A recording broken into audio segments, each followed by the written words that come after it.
Well, that was an absolute gut punch. It's early. Let's get into it today on Locked On A's.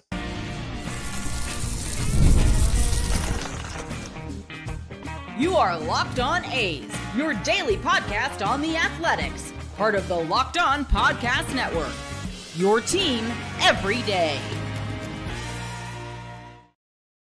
Welcome to Locked On A's, part of the Locked On Podcast Network, your team every day. I am your host, Booney, one name, all passion. Thank you for making Locked On A's your first listen of the day. I'm from the Bay Area, and I've been a diehard A's fan since '81. This isn't just another A's podcast. This is the most informative and insightful show on the A's, period. We cover the A's every single day, breaking down games, delivering the latest team news, and giving you deep, thoughtful analysis you will not find anywhere else. If it's happening in Sacramento or in Vegas, we got you covered. We are free and available wherever you get your podcasts, including YouTube. And please hit that subscribe button wherever you are following the show. Not only do we cover the A's every single day, but now we are giving you instant episodes after every single game. Check out the Locked On A's postgame show approximately 30 minutes after the final out, right here on the Locked On A's podcast feed, as well as streaming on the Locked On A's YouTube channel. Get rapid reaction to all the biggest moments with the Locked On A's postgame show. And if you would like to be a guest and talk some A's baseball, hit me up at X at Locked On A's or email me at lockedonathletics@gmail.com. The wheels came off late, guys. Again, clinging to a 2-1 lead in the bottom of the eighth. The A's went to Tyler Ferguson to slam the door and get it to Mason Miller in the ninth, and snapping a 4-game losing streak. Instead, the Giants kicked the door off its hinges. A leadoff triple by Lamont Wade, a base hit by Patrick Bailey, and an RBI single by Elliot Ramos. Yeah, gave the Giants a 3-2 lead. They wouldn't give back.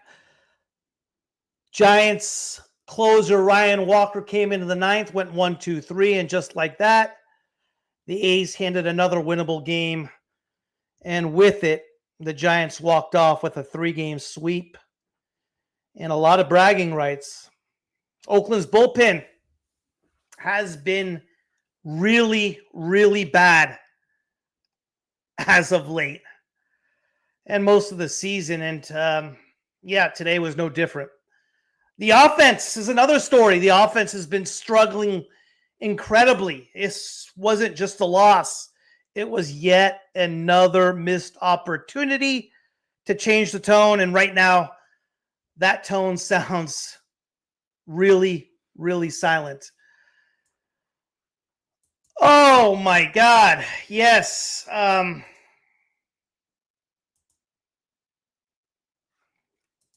That was painful, guys. We're going to get into the Giant series. The 19-game stretch we have spoken about for quite some time came to its conclusion today. Unfortunately, the A's came one shy of that goal. The goal was 9-10. We finished off 8-11. I think what was more painful about it was the idea that the A's were actually 6-2 at one point of this stretch and literally went 2-9 to finish it off. They were 6-2 at one point. It doesn't get much worse than today. We're going to check out the standings as well. Where are the A's right now? Seattle seems to keep winning. And we will go over the next 20 games. With one goal down, we got to set another one. It's still early in the season, right, guys? It's still very, very early in the season. But there's no question things need to get better. What a week to forget, Master Ball. Absolutely 100%. This was a week to forget. No question about it. Game one kind of spoke for itself, right? We got we got rocked. Game 1 wasn't much of a game. With Wilmer Flores hitting 3 bombs and driving in 8 runs that day, was it? 8 RBIs. They rolled game 1. But games 2 and 3, starting pitching was great. Severino pitched 6 innings of shutout ball.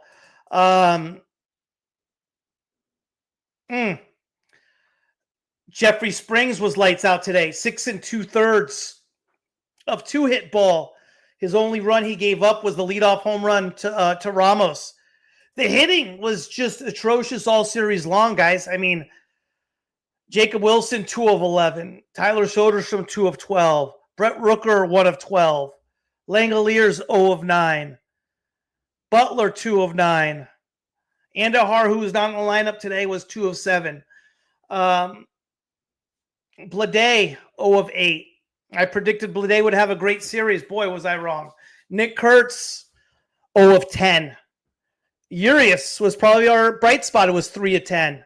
And hit one on the dot that last time up. Pareda had his only start today, 0 of 3. Actually, Schumann was 1 for 1. 1 for 2. Yeah, this was a tough one, guys. Tyler Ferguson has been struggling lately, to say the least. He has been brutal. Today, he went 2/3 of an inning, 3 hits, 2 runs, 1 walk. He pitched yesterday. I mean, I didn't mind using him back-to-back days. He only threw 12 pitches in his 1 inning yesterday. He was great. 12 pitches.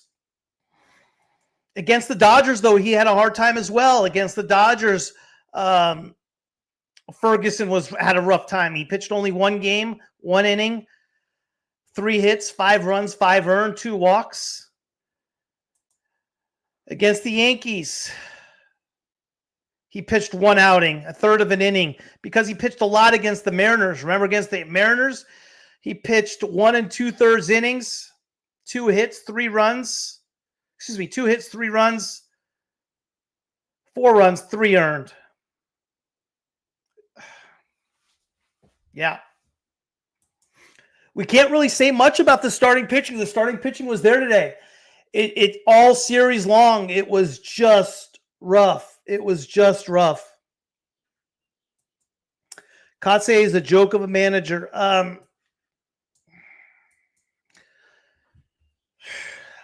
Yeah, obviously with regard to his decisions, I didn't understand the decision last night to simply walk Yastrzemski intentionally. 2nd and 3rd, 2 outs. The thought behind it was obviously right-hander against right-hander, a force at all bags. But with that being said, you probably are now facing the hottest hitter in the Giants lineup, and Wilmer Flores, who is also a dead red fastball hitter. And also you're loading the bases where the only thing you can't do is walk somebody, and Miller's already walked somebody that inning. Worst case scenario, why not just pitch Yastrzemski very, very carefully? Yeah, and today we were in complete control. We had opportunities early. This was the same thing as yesterday. It seemed like the same type of game where we would get runners on and we could not get a hit in order to drive them in. It had the same type of feel. KG, these losses got more and more brutal. Yes. Yes. No question. This was as brutal as it gets. The 19-game stretch, guys. How Seth Brown's still on his roster? He's provided nothing his bat. Yeah, I hear what you're saying, Nick, but I get it. But we don't have a whole lot to choose from, right? With regard to who's going to replace somebody like Seth Brown. There's not a whole lot in the minor leagues of somebody who's just tearing it up with the bat in AAA. There's not a lot down there in order just to in order to justify replacing somebody like Seth Brown. I hear what you're saying. Yeah, he's been bad. Thomas ain't doing much. He's 0 for his last 11, 0 for his last 12. He's striking out a ton. I wouldn't rather have him than I wouldn't rather have Thomas than Brown. Thomas is okay at best right now. But yeah, he still can't put the ball on the bat. He's hitting a little over 300. He's doing okay. He has some bombs. He's striking out a ton. I'm not sold on that one. But yeah, it's going to get to the point where it needs to be somebody. I'm not ready. Let's see what Colby Thomas numbers are. Colby Thomas, 298, 10 bombs in 171 at bats. He struck out 51 times. I mean, so I'm not sold on Colby Thomas. I don't know if I'm sold on Seth Brown either, but time to fire Kotze. He should have let Springs finish the 7th. He sucks on managing a bullpen.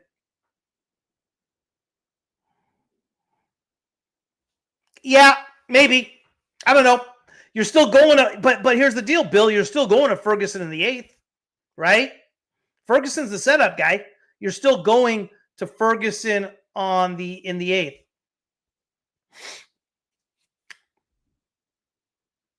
I don't see Master Ball. I don't see Seth Brown being on the team all year. Yeah, I'm not disagreeing. Kyle McCann's not the issue right there, Nick. We have a catcher in the minor leagues by the name of Willie McIver. Willie McIver's tearing it up. He's batting .382, 2 bombs, 29 ribbies, OPS of 1010, and 35 games, 123 at bats. The guy's killing it.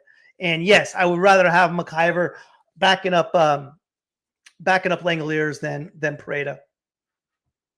Bill, why he hasn't pitched well in his last 3 appearances? Who's that? Ferguson? Ferguson pitched well yesterday. He pitched an inning yesterday. He was good. He only pitched 12 pitches. He was really effective yesterday. He went 1, 2, 3, pretty simple. So I can't second guess.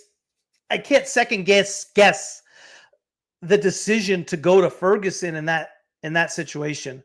The Rocket Man, they also need to get a new announcer. Jay Souls, this was the year Kotze was going to get judged fairly, and he has failed miserably. It's early. Jay Souls. I'm with you. Listen, I've been critical of Kotze as well, especially how he managed the bullpen against the Mariners at Sacramento. I'm not happy. I mean, I'm with you. I don't know if it's too early to judge, though, whether he has failed miserably. Jenny Canvar, that girl announcer is bad, Nick L says.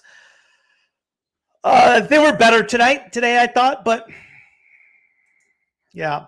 Let me take a quick break, guys, and I will come back and we will talk about the 19-game stretch, the Angels, and the next 20 games. Brutal. Just brutal.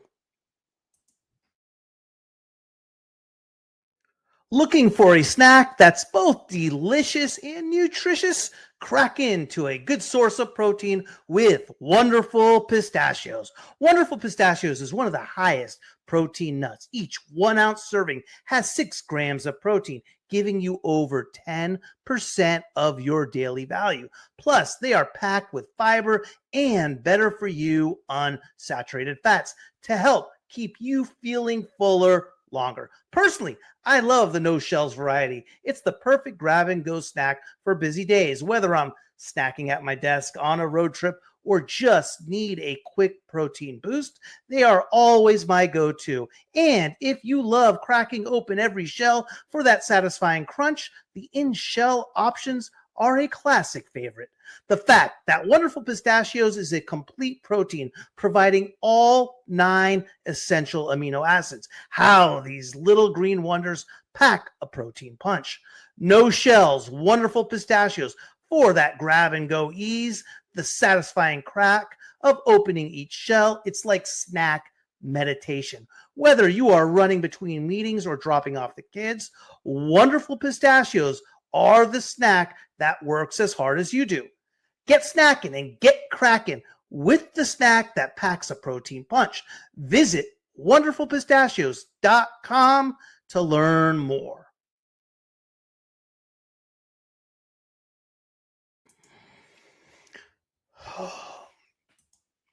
Bill, let Sterner pitch the 8th. Yeah, I mean it's easy to say now, Bill. I hear you. I hear you. You know, I and you could even say, hey, let Holman pitch the 8th.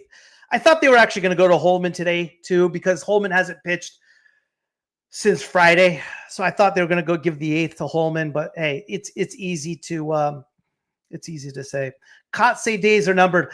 I don't think they're going to make any type of change right now, eyes of the world. I really don't, just because with the move to Vegas and the transition and all that stuff. You know, that's what kind of really sucks about this move. I'm okay with the move. Just this transition is brutal. It's brutal. Blade needs to be benched. Well, he got benched today. I'm not ready to give up on Blade either, Bill. He was in a 3 for 40 slump last year in July.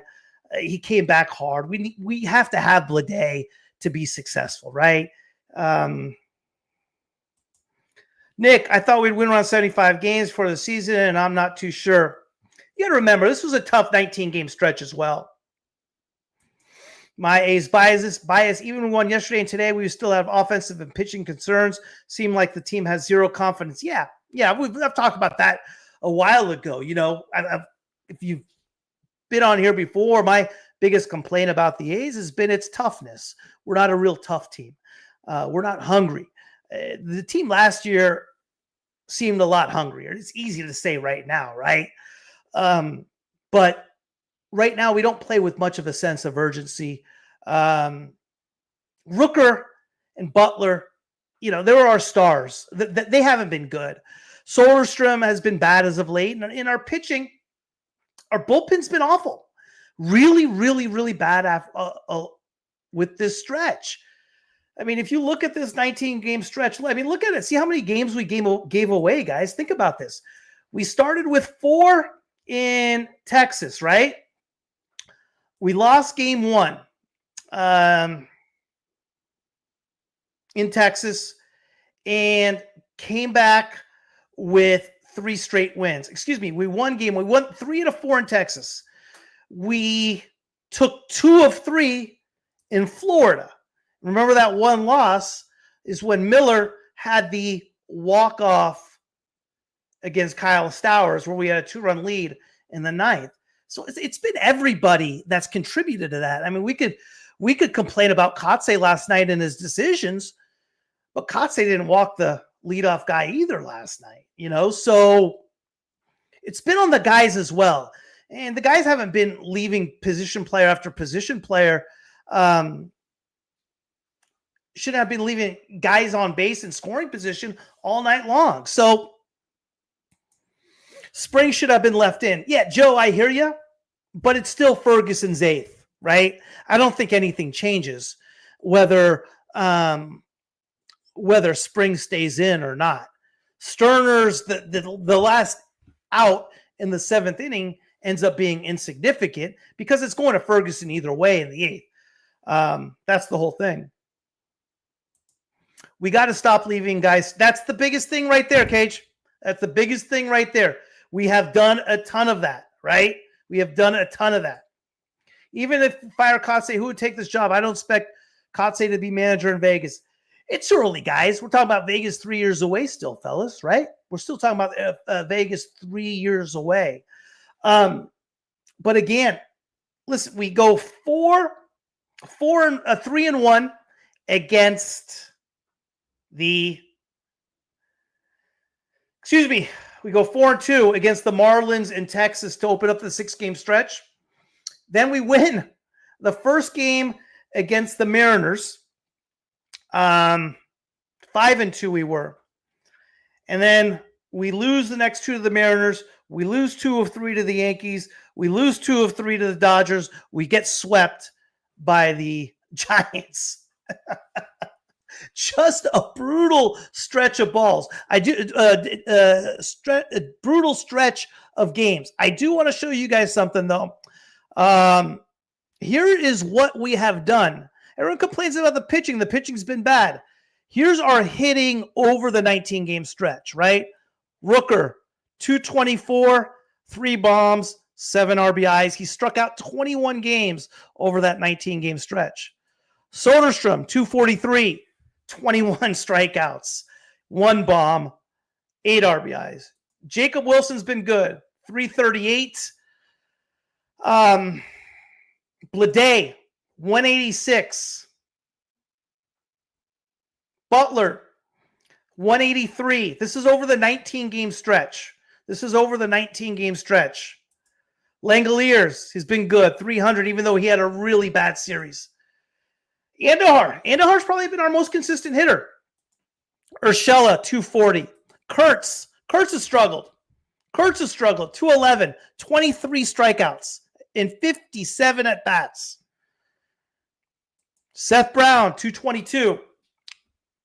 Pareda, 111. Schumann, 333. Urias, 271. Here's been our pitching. Look at our bullpen, guys. You want to see something crazy? I'm going to show you our bullpen. This is what our bullpen's done over the most hardest stretch of games. Mitch Spence, 0-1, 9 2/3 innings, 6 earned, 5.87 ERA. Justin Sterner, 5 ERA. Ferguson, 11.11 ERA. Murdoch, 27 ERA. Mason Miller, 9 ERA. Grant Holman's been good, 0.99 ERA. Hogan Harris, 5.40 ERA. Jason Alexander, 34.71 ERA. Otanya, 16.2 ERA. Maldonado, 18 ERA. Crook had 1 outing yesterday. McFarland pitched 3 1/3 innings, 3 2/3. But that's brutal, guys. That's our bullpen. That's everybody. Look at our starting pitching. Severino, 5.57 ERA. Sears, 3.43. Springs has been great, 1.49. Badeau, 9.75 ERA. Hogland's been good at 3.78. Jacob Lopez had the 1 start against Texas, 12.27 ERA. When you really look at it, guys, at those numbers from the hitting and the pitching, it's kind of amazing. We went 8-11.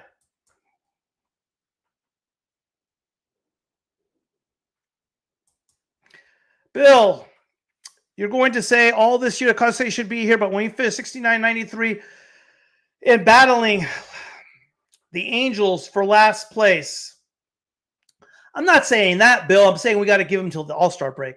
That's what I'm saying. I'm saying if we're around 41-41,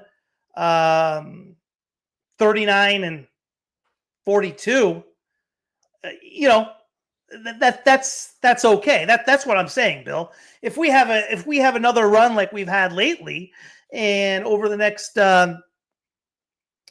38 games or so, or before about 40 games, 45 games till the All-Star break, we're like 18-27. Yeah, absolutely. I'm with you, Bill, 100%. He needs to get fired, but we got to give it to the All-Star break. We can't be axing anybody 43 games into the season. That's all I'm getting at. Hey, I've been as critical as you are with regard to Kotze as you.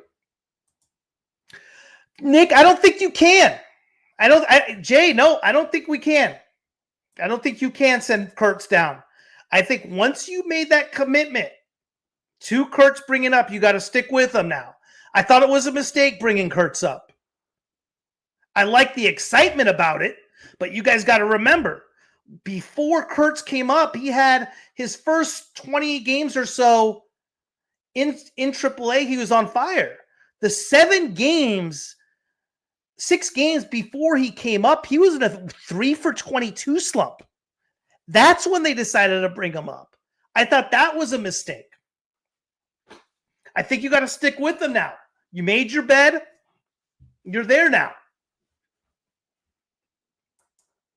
We need, and that I agree with, Master Ball, 100%. Jay, have gotten outstanding pitching these last 2 games, but the bats have gone flat after the opener.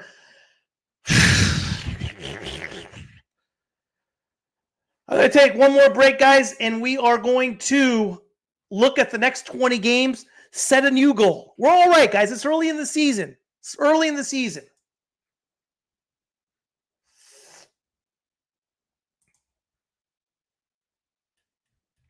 But it's been brutal. It's been a brutal start. That's for sure. We'll get back on it. We're all right.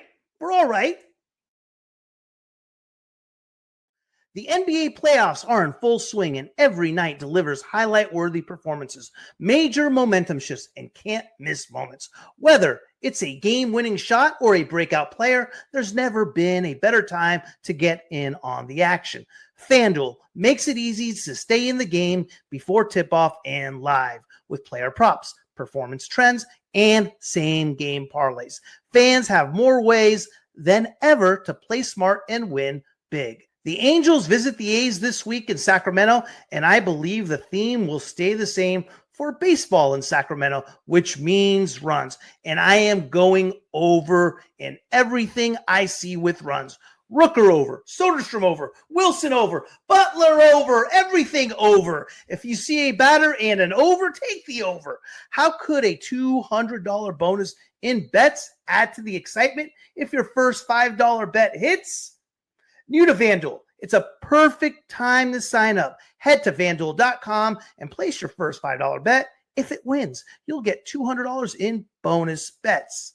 Make every moment more with FanDuel, official sports betting partner of the NBA.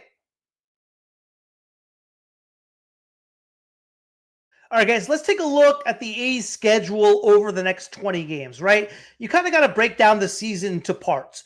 We broke down the last set of games over a 19-game stretch. We took a look at what we felt a successful stretch of games would be. And over that 19 going into it, we said, hey, 9 and 10 would be a successful stretch. We came a game short, 8 and 11. What was most disappointing about it was the great start we got off in that stretch. Let's look at our next 20, okay? Here's what we got. Considering where we currently are at in the standings, I believe we're 4 back right now, right? Let's break it down. We have a 4-game set coming up starting Monday nights against the Angels. We have a 3-game set against Philly in Sacto this coming weekend. We go on the road for a short 2-game series in Houston. Then we visit Toronto for a 4-game set. Back home against the Twins for a 4-game set. And have the Orioles in Sacramento as well for 3.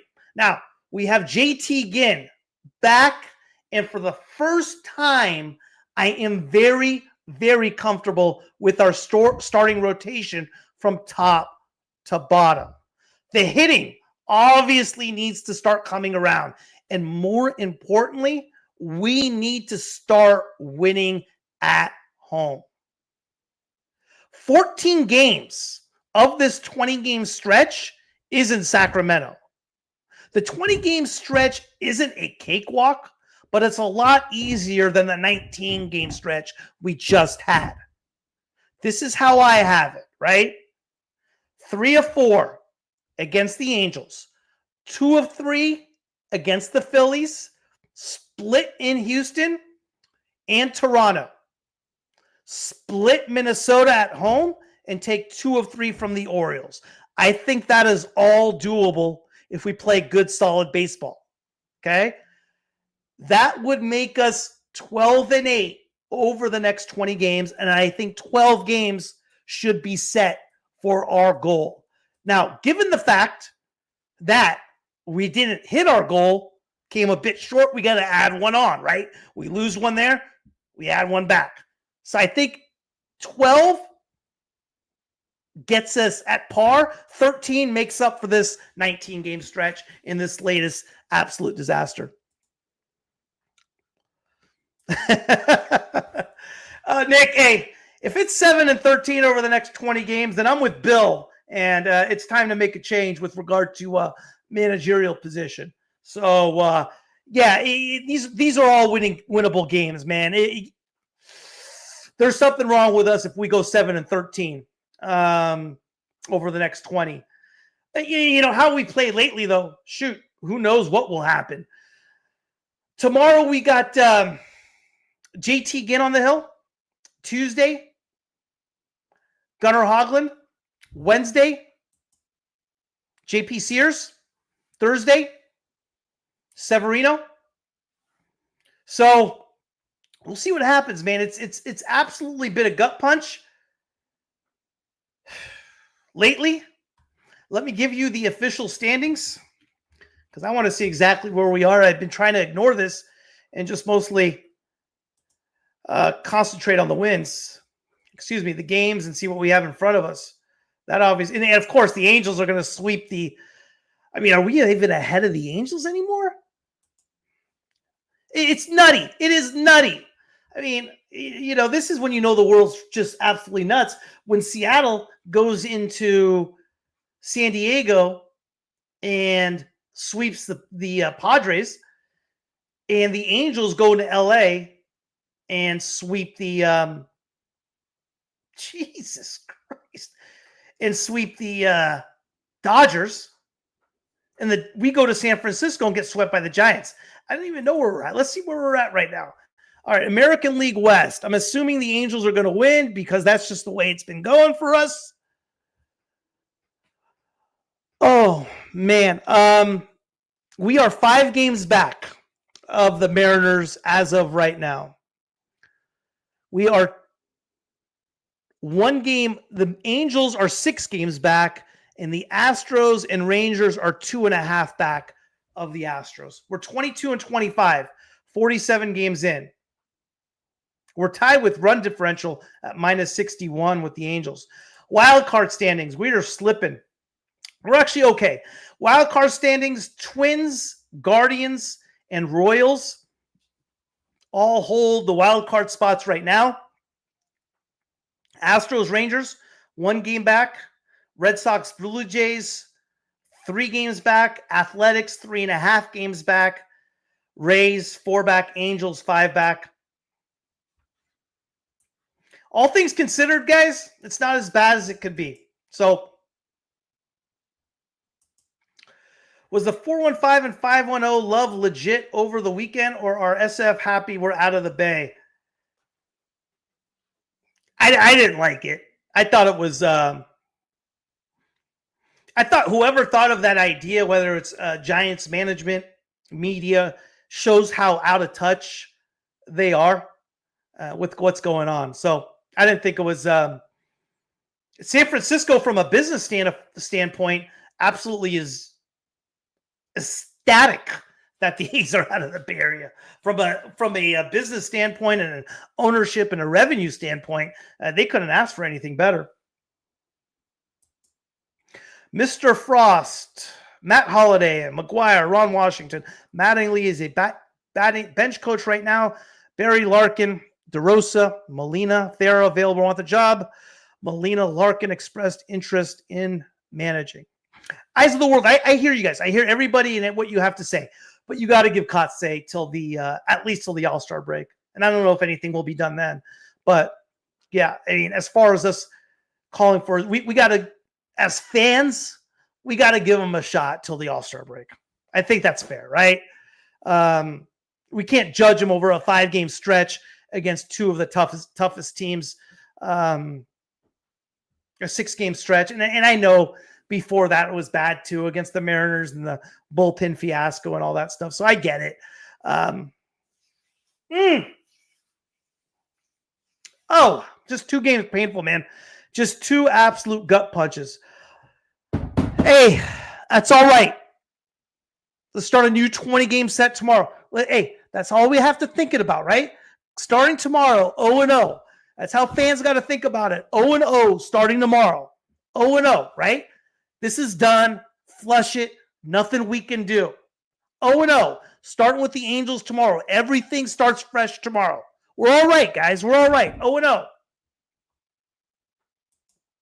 I will. A's were 22-29. There you go. Yep. 22-29, 2012. I thought they were even worse than that, eyes of the world, as the season went on. Weren't they even, I don't know exactly what they were, but I thought they were even it went closer to the All-Star break. They even were less games under 500. Correct me if I'm wrong. I want to say they were like at one point, like 12 games under 500. I could be wrong. So many games this past month. Yeah. Tough pill. Yeah, absolutely. So many games this past month that could have easily gone our way, but didn't. Touch pill to swallow. Hopefully the cookie crumbles our way in the future. Think about it, Cage. Think about it. 2 games against Seattle. 1 game for sure against the Marlins. 1 game at least in this Giant series, if not 2. All of a sudden, you turn those around. We're not talking 8-11 anymore. We're talking like 12-7, 11-8. So that's how it works. That's how it works. Hey, like I said, 0-0. We start fresh tomorrow against the Angels. Come back tomorrow night, post game when we start a party, new party, and we get a little roll going. Hey, who would have guessed the Twins won 13 in a row? You never know, man. It's baseball. We're all right, fellas. We're all right. Can of corn. Hey, can of corn. We're fine. See you tomorrow. Hey, be ready for that party tomorrow. Thank you for making Locked On A's your first listen today. For your second listen, check out the all-new Locked On MLB Game Night. Every game, every night, all season long. Get local analysis on a national scale. Find MLB Game Night on Locked On MLB, on YouTube, or wherever you listen to your podcasts.